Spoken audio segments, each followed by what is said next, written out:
के अवसर भी, विकास के नए नए काम के हमने अवसर निकाले हैं। आज पूरे प्रदेश के लिए धार्मिक पर्यटन के लिए हेलीकॉप्टर सेवा का भी लोकार्पण हुआ। जोरदार अभिनंदन करें। हमारा अपना प्रदेश धार्मिक स्थलों को बढ़ावा देने के लिए पहले और बाद में सभी पर्यटन स्थलों को जोड़ने के लिए यात्रियों के लिए हेलीकॉप्टर की सुविधा भी देने वाला है। आज ही मेरे मित्र अनिल जैन कालूहेड़ा जी और सतीश मालवी विधायक जी ये उस यात्रा के माध्यम से उज्जैन से इंदौर और ओंकारेश्वर महाराज के दर्शन करके आए। 1.5 घंटे में जाकर के दर्शन करके वापस आ गए। ये आज का समय है और ये हमारी सुविधा है। और इसमें कोई भी व्यक्ति जो हेलीकॉप्टर की टिकट बुक कराएगा उसको उज्जैन, ओंकारेश्वर और महाकालेश्वर के दर्शन मिलेंगे। आने वाले समय में दतिया की माता जी का, राजा राम ओरछा महाराज वहां का लिए, फिर मैहर की माता कटनी या नलखेड़ा की पीताम्बरा पीठ, इन सारे स्थानों को जोड़ने वाले हैं। इसके अगले क्रम में सभी पर्यटन के केंद्रों के लिए हमारी सरकार सुविधा देने वाली है। एयर टैक्सी के माध्यम से भी अब न केवल इंदौर, भोपाल, ग्वालियर, जबलपुर, रीवा और सिंगरौली तो बनारस के पास है, वहां सब दूर जाने के लिए भी एयर टैक्सी की सुविधा चालू कर दी गई है। यह सुविधा के माध्यम से देने वाला मध्य प्रदेश भारत का तीसरा राज्य हुआ है जिसने यह सुविधा अपने प्रदेश के नागरिकों को दी है। हमने एक और प्रयास किया है कि हमारे अपने यात्रियों के लिए, खास करके बीमारी की अवस्था में, आप एक बार फिर नरेंद्र मोदी जी का अभिनंदन करिए। 5 लाख तक का आयुष्मान कार्ड देकर के सबके जीवन के लिए स्वास्थ्य की सबसे बड़ी सुविधा दी है। और अब तो मोदी जी की तीसरी बार सरकार बन गई है और नड्डा जी ने कहा कि हम बहुत जल्दी प्रयास कर रहे हैं। जो हमारा संकल्प है 70 साल से बड़ी उम्र के कोई भी जाति धर्म के, कोई भी आयु वर्ग के कोई भी व्यक्ति को इलाज कराना हो तो 5 लाख तक का इलाज सभी हॉस्पिटल में, प्राइवेट, सरकारी, सभी में सरकार खर्चा उठाएगी। तो हमने तय किया है ऐसे में उस हॉस्पिटल में, उदाहरण के लिए उज्जैन में भर्ती हो और आपको लगे कि उज्जैन के बजाय इंदौर ले जाना है, दिल्ली, बंबई ले जाना है क्योंकि बीमारी गंभीर है, मरीज की हालत खराब है, तो आप चिंता मत करना। आयुष्मान कार्ड वाले के लिए हेलीकॉप्टर आएगा। कलेक्टर और डॉक्टर दोनों डिसाइड करेंगे, उसको उठाकर हेलीकॉप्टर से दिल्ली, बंबई जहां पहुंचाना है वहां पहुंचाएंगे। आयुष्मान वालों को तो पैसा नहीं लगेगा, लेकिन जो आयुष्मान में नहीं है उनके लिए जरूर 2 लाख रुपए की उसकी फीस लगने वाली है। क्योंकि ये बात बिल्कुल सही है, पैसे का महत्व नहीं है, जान बचाना जरूरी है। ये सौगातें देना बहुत आवश्यक है। मैं आज के इस अवसर पर, आज यहाँ पर हमारे अपने उज्जैन के अंदर जो इंदौर से आने वाली खार नदी का मैंने बताया है, लेकिन आने वाले 2028 के कुंभ मेले के बारे में भी बताना चाहूंगा। ये सिंहस्थ कहलाता है। कुंभ हमारे यहाँ देश में केवल एक ही जगह होता है, वो हरिद्वार है। जब कुंभ राशि में बृहस्पति प्रवेश करते हैं तो कुंभ भरते हैं। हमारे यहाँ पर सिंह राशि में बृहस्पति आते हैं तो हमारा सिंहस्थ कहलाता है। इसलिए 12 साल में एक बार वो ग्रह दशा ऐसी बनती है कि हमारे यहाँ वो अवसर आता है कि जब कुंभ मेला हमारे यहाँ सिंहस्थ करके भराता है। लेकिन सिंहस्थ हमारा अकेला उज्जैन का नहीं है। उज्जैन के माध्यम से हमारे सभी प्रदेश के देवस्थान, जो देवस्थान है, सभी देवस्थान की चिंता करने का काम हमारी सरकार ने किया है। बीते महीने मैंने 20,000 करोड़ के अलग अलग काम मंजूर किए, जो खंडवा, खरगोन, इंदौर, उज्जैन, मंदसौर, नीमच, रतलाम, देवास, शाजापुर, इसके साथ साथ बाकी के जिलों में भी विकास के धार्मिक स्थल के इसी प्रकार के काम हमने मंजूर किए हैं। हमारे देवता अगर नहीं मुस्कुराएंगे हमारी सरकार में तो जीना बेकार है हमारा। ये भगवान की नगरी है और भगवान के आशीर्वाद से सरकार बनी है। अगर सरकार के माध्यम से हमारे देवस्थान, क्योंकि भगवान को तो कुछ चाहिए नहीं, भगवान का आशीर्वाद हमको चाहिए। भगवान के माध्यम से व्यक्ति के जीवन में संस्कार आते हैं, वो सुमार्ग में चलता है, अच्छा काम करने का संकल्प लेता है, उसके मन में अपने जीवन को सफल करने का संकल्प आता है। यह संकल्प की सिद्धि मंदिर में जाकर होती है। जाने अनजाने कोई हमसे अपराध हो जाए, कोई गलती हो जाए तो मन में निवारण करने का स्थान वो देवालय तो होता है। उस देवालय में जो आनंद आता है वो लगता है जीवन धन्य हो जाता है। ऐसे में अगर हमारी सरकार वहां काम करती है तो हमको इस बात की प्रसन्नता होना चाहिए। हम इस मामले में तय कर चुके हैं कि हम इन सारे कामों को लगातार चलाते रहेंगे और इनको तो चलाएंगे। लेकिन आज ये एक और बात आपको बताना चाहूंगा, उज्जैन भी इस बात की गवाह है। अहिल्या माता ने 300 साल पहले इस मालवा की धरती से पूरे देश के देवस्थान को चमचमाया था, प्रत्येक देवस्थान को जगमगाया था। जोरदार ताली बजा करके अहिल्या महारानी की उनका जयकारा लगाएं। एक ऐसी शासिका जिनका राज्य तो छोटा था लेकिन हृदय इतना बड़ा था, मन में खर्चे करने की भाव भी अच्छे थे। तो आज हमारे अपने बाबा विश्वनाथ का जो मंदिर जिसके दर्शन हम करने जाते हैं, हमें गर्व है, वो अहिल्या माता ने बनवाया था। बाद में महाराजा रणजीत सिंह ने उस पर सोने के पत्रे चढ़वाए थे, लेकिन आज बनारस में मंदिर है तो अहिल्या माता की देन है। अरे कौन सा देवस्थान है, अगर द्वारका जाए। तो जैसा कि दोस्तों अभी आप लोग सुन पा रहे हैं मुख्यमंत्री डॉक्टर मोहन यादव जी को।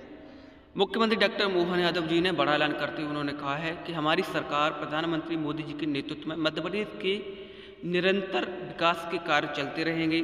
और साथ ही उन्होंने ऐलान किया है कि किसानों को जो उचित दाम गेहूं का, धान का मिलता है समर्थन मूल्य पर, उनकी फसल खरीदी गई है और उस पर बोनस भी सरकार ने दिया है। अब पशुपालकों को भी बोनस देने के लिए, जैसे गाय पालक, भैंस पालक पर भी सरकार बोनस देने जा रही है। और साथ ही मध्य प्रदेश के गरीबों के लिए एयर एम्बुलेंस की भी सुविधा उन्होंने कर दी है। जैसे कि अगर मरीज को कहीं दूसरी जगह एडमिट करवाना हो तो हवाई यानी हेलीकॉप्टर से उसको वहां पर एडमिट किया जाने वाला है। तो दोस्तों आप लोगों को बता दें कि मुख्यमंत्री डॉक्टर मोहन यादव जी का ये काफ़ी अच्छा बयान है, फैसला है, निर्णय है। और सबसे पहले तो उनका पूरा भाषण सुनते हैं, जानते हैं उन्होंने क्या क्या कहा है। उसके बाद आगे आप लोग को बताने वाले हैं कि मुख्यमंत्री जी ने क्या कहा है। दोस्तों मुझे लगेगा समचीन है, उनके बीच में बात करना चाहिए। उनने अपने नर्मदा के किनारे जबलपुर की नगरी में क्या आधार ताल, क्या संग्राम सा ताल, अलग अलग तालों की रचना करके वो जबलपुर के अंदर आज भी जल रचनाएं हमारे बीच जीवंत है। उनकी रचनाओं के माध्यम से हमको उनकी उस समय की उस कला कौशल को नमन करने की इच्छा होती है। मुझे इस बात की प्रसन्नता है, रानी दुर्गावती जब बहादुरी में, इतनी बहादुरी, लोग कहते हैं मुगलों में सबसे बड़े राजा अकबर हुए, उनने अकबर की भी नाक में चने चबवा दिए थे। अकबर की सेना को 3-3 बार मार मार के मैदान से भेजने का काम अगर किसी ने किया तो रानी दुर्गावती ने किया। और आखिरी युद्ध में जब ऐसा लगा उनको कि इस युद्ध के बाद उनका बचना मुश्किल जाएगा, तो युद्ध के दिन उन्होंने सुबह अपने सैनिक से कहा कि याद रखना, किसी भी कारण से युद्ध में अगर निर्णय हमारे खिलाफ जाए तो मैं अपने इस शरीर को युद्ध में शरणागत होने के बजाय वीर गति की तरह मरना चाहूंगी। तुम ये कटार रखना, और कोई कारण से मेरे शरीर पे कोई आक्रमण हो जाए तो तुम ध्यान देना कि तुम अपने हाथ से मेरी गर्दन काट देना। लेकिन दुर्भाग्य के साथ रानी ने युद्ध तो किया, मजबूती से लड़ी, लेकिन जो सेवक था, सेवक को लगा रानी की आंख में तीर लग गया, दूसरे तीर से आंखें पार हो गई। रानी की हालत खराब थी, लेकिन ऐसी दशा में भी वो सेवक के हाथ पांव कांपने लगे। रानी ने कड़कते बोला, तेरे को क्या आज्ञा दी थी? तेरे से कहा था तू कर। उन्हें महारानी के पांव पड़ लिए कि महारानी मैं आपका बच्चा हूं, आपके ऊपर भगवान की कृपा है, आज तक कभी हारी नहीं, लेकिन मैं जीवन में ये पाप नहीं कर सकता हूं कि मैं आपका प्राण ले लूं। तो उन्हें डांटते हुए कहा कि मैं बहादुरों को पसंद करती हूं और आज्ञा का पालन करने वाले सिपाही मेरे पास चाहिए। उसको डपटते हुए उससे कटार छीनी और अपना प्राणांत करके पूरे भारत को गौरवान्वित करने का मौका दिया। ये बहादुर महारानियां हमारे होती है, जिनके भरोसे से हजारों साल से अपने देश की ध्वजा लहराती है। ऐसे कई घटनाक्रम है, कई सारी चीजें मैं याद दिला सकता हूं, लेकिन आज ये उज्जैन में हमारी अपनी क्षिप्रा गंगा यात्रा की 2 दिन के समापन का मौका भी है। लेकिन इस समापन के मौके पर अपने इस प्रदेश के अंदर लगभग जैसे मैंने पूर्व में उल्लेख किया था, वो बड़ी संख्या में हमने कुएं, बावड़ी, तालाबों पे काम किया है। लेकिन अकेले उज्जैन के अंदर 28 करोड़ से ज्यादा लागत के 2700 से ज्यादा विभिन्न प्रकार के निर्माण और जीर्णोद्धार के कार्य किए। जोरदार तालियां उज्जैन वालों के लिए भी बजाइए। उज्जैन में ग्रामीण क्षेत्र में 26 करोड़ की लागत से 2300 से ज्यादा इसी प्रकार के तालाबों के अंदर, और हमने प्रदेश सरकार के माध्यम से निर्देश जारी किए हैं कि प्रत्येक जगह पर जहां कोई तालाब का गहरीकरण होगा या नदी का गहरीकरण होगा तो रॉयल्टी की जरूरत नहीं पड़ेगी। जिन किसानों को मिट्टी चाहिए वो मिट्टी ले जा सकते हैं और तालाब हमारा गहरीकरण होगा, ये निर्देश।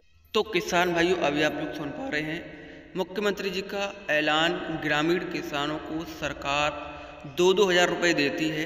आप लोग को बता दें, आने वाले समय में किसानों को मुख्यमंत्री किसान कल्याण योजना की किस्त जो है 2-2 हज़ार रुपये की मिलने वाली है, 9वीं किस्त। और कल किसानों को 2-2 हज़ार रुपये पीएम किसान योजना के अंतर्गत 7वीं किस्त के मिलने वाले किसान भाइयों।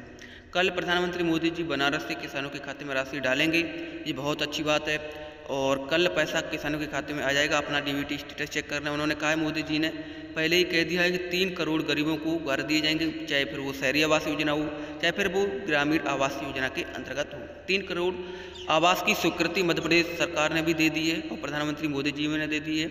और सरकार किसानों का फसल उचित मूल्य पर खरीद रही है और मुआवजा भी सरकार रबी का देगी 2024 का, और फसल बोनस भी देने वाली है। फसल बीमा का पैसा भी मिलने वाला है। आचार संहिता खत्म हो गई है, अब सभी को पता है। तो चलिए हम उनका पूरा भाषण सुन लेते दोस्तों। जारी किए है ताकि ये रास्ते का कोई व्यवधान नहीं होगा। जोरदार ताली बजाइए। अभी भी समय, बारिश के पहले आपके गाँव के अंदर ये काम अगर नहीं हुआ है तो आप कर सकते हैं, इसके माध्यम से आप काम करेंगे। शहरी क्षेत्र के अंदर आज मैं उज्जैन में गीता कॉलोनी चोपड़े में गया था।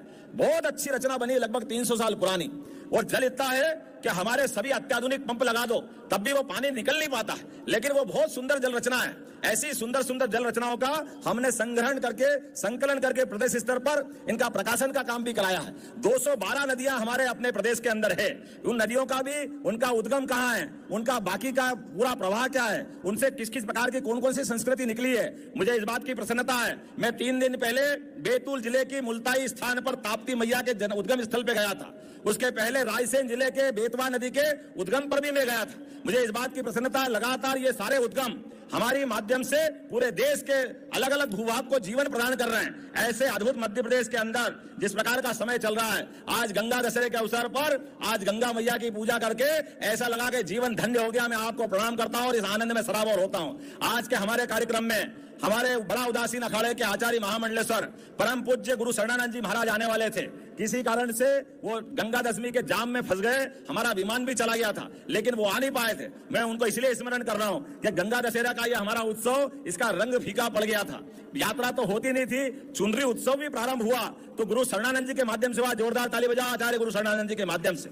सारे संत वृंद में आज सब में उनकी छवि पाता हूं और इसके माध्यम से मैं उनको स्मरण कर रहा हूं। और क्या दिवालय पे हमारी लाइटें, ऐसा लग रहा है आज ही दिवाली हो गई। जोरदार आनंद बनाओ। क्या छिपरा जी का किनारा और माँ की लहरें ऐसे मुस्कुरा के आह्वान कर रही है कि तुम ऐसे रोज आयोजन करो और मेरा रोज आशीर्वाद आपको मिलता रहेगा। ये माँ का आशीर्वाद हमको सदैव मिलता रहे।